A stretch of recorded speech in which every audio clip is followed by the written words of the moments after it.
So the big question is this: what can we learn about dating from Think and Grow Rich? Today we're exploring how Napoleon Hill's principles of definite purpose and desire from his iconic book Think and Grow Rich can be applied to relationships.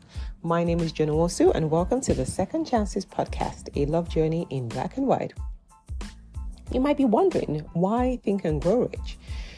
Well, recently, Davide shared with me a beautiful summary of the book. It's a 20-minute summary by Earl Nightingale, and it really captures the essence and the principles of the book. And I decided, as part of what I'm planning to do for this year, is listen to this 40 minutes audio every single day for as long as I can keep going. And it's so shocking because every day when I listen to this, I learned something new. I hear something I hadn't heard the day before that, and it's been such a profound experience for me. So if you've never read the book, Think and Grow Rich, go read the book. It is a life-transforming book. So Napoleon Hill, in this groundbreaking work, talks about two things, which I want to talk about today. The power of having a definite purpose backed by a burning desire as the starting point of all achievements. So yes, the book is more focused on success, but again, as Earl Nightingale really explains, success is whatever you want it to be. It could be money, it could be relationships, it could be whatever it is. Success is whatever you choose to define it as. And today I want to apply it to romantic relationships. So let's start with the idea of a definite purpose in relationship. Well, this means really having a clear understanding of what you truly want from a relationship. Be honest with yourself. Are you seeking companionship? Are you seeking security, growth, or something else? Defining this purpose is really crucial, and it has to be something that resonates with you, that when you talk about it, when you say it to yourself, you actually feel at peace. You actually feel some excitement within you because it's in total alignment with who you are.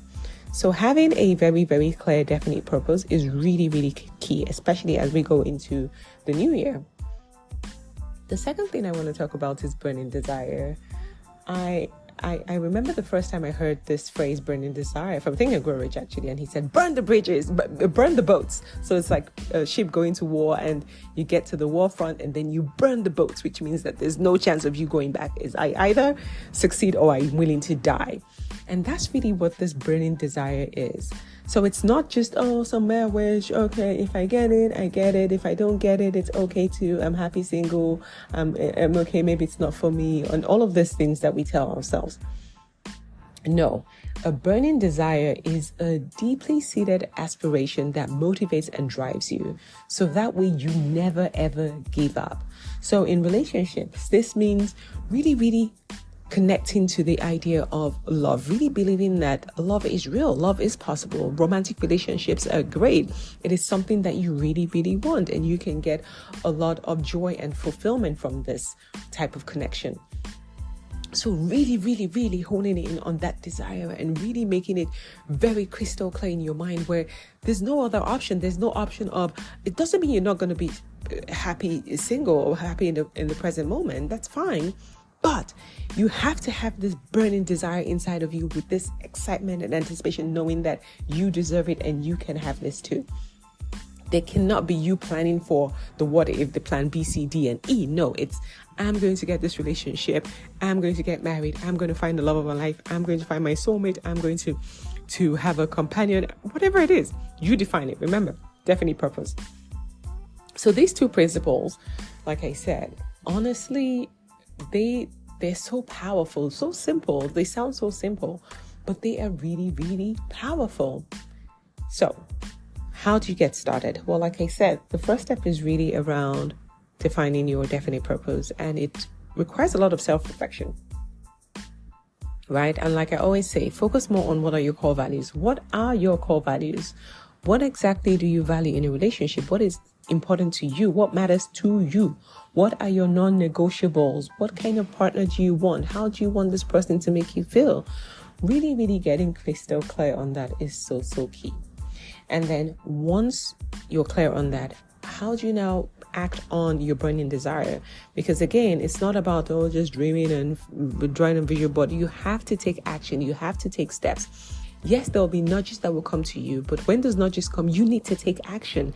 Like the dream man or dream woman is not going to drop from the sky into your living room. That's not going to happen.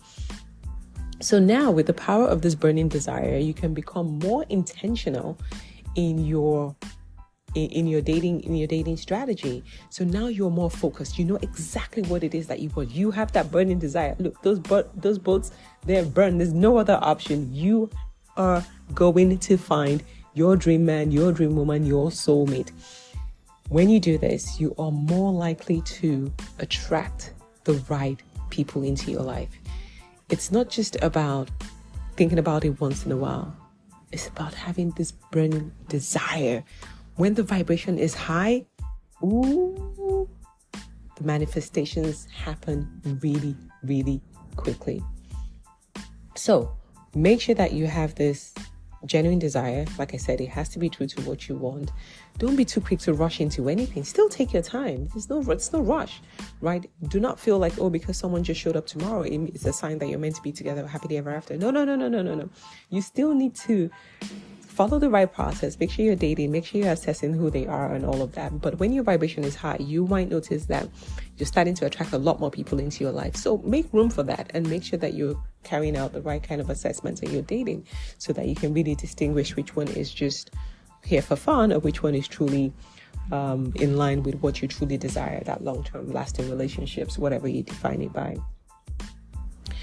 In Think and Grow Rich, Napoleon Hill goes on to talk about his 15 principles and all. But I think that this is such a great starting point. And it doesn't mean that things will not get hard, things will not get rough. They will. And that's where the idea of persistence really comes into play. Really persistent, really going in and not giving up when things get hard.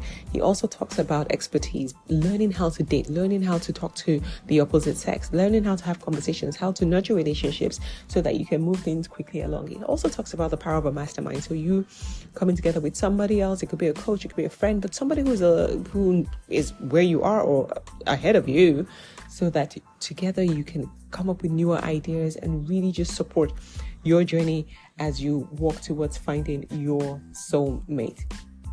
Again, if you've never read the book, I really want to recommend that you get a copy of that book and read it, because it's so important, and it defines and can make this journey a lot easier than just trying to figure it out on your own or struggling. But like I said, the starting point is definite purpose and a burning desire. Let that desire burn. Okay, so go get the book. Go get the book. And I'm cheering you on. I'm hoping that this is the year that you find your soulmate, that you meet that person who's going to be the yin to your yang and will put a big smile in your face, and you can build an amazing, beautiful life together. Well, thank you for listening to today's episode on the Second Chances podcast, a love journey in black and white. Until next time, sending you love and light.